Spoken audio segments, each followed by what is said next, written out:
কোনো জারি জুরি চলবে না এবার। মমতা বন্দ্যোপাধ্যায় বুঝতে পারছেন, মমতা বন্দ্যোপাধ্যায় এগুলো বুঝতে পারছেন বলে এই বাইটগুলো দিচ্ছেন। মানে ভাবুন তো, বাংলাদেশ, আমি দেখছিলাম বাংলাদেশের সংবাদ মাধ্যমগুলোতে বিভিন্ন চ্যানেল এবং ঘটনাচক্রে সেই চ্যানেলগুলোতে আমাকে নিয়েও বহু কথা হয়।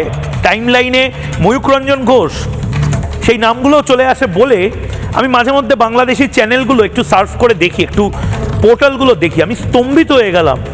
মমতা বন্দ্যোপাধ্যায় যে বাইকটা আমি শোনাবো, মমতা বন্দ্যোপাধ্যায় এই বাইকটাই হিলিয়ে দেবো ভারতকে, এই বাইকটা দেওয়ার পরে বাংলাদেশি চ্যানেল এটাকে হেডলাইন করেছে, মমতা বন্দ্যোপাধ্যায় বলেছেন গোটা ভারতবর্ষকে হিলিয়ে দেবেন।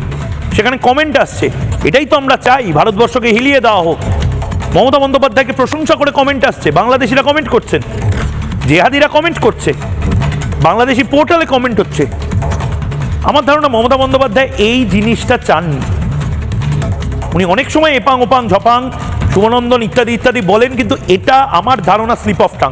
কারণ একজন মুখ্যমন্ত্রী তিনি কিভাবে নিজের দেশকে হিলিয়ে দেওয়ার কথা বলবেন, নাড়িয়ে দেওয়ার কথা বলবেন? এটা কি চলছে?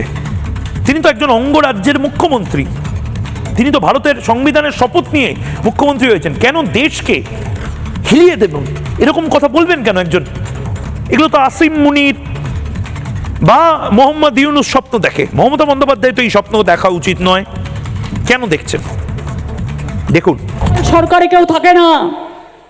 2029 বড়ই ভয়ঙ্কর, তোমাদের সরকার থাকবে না।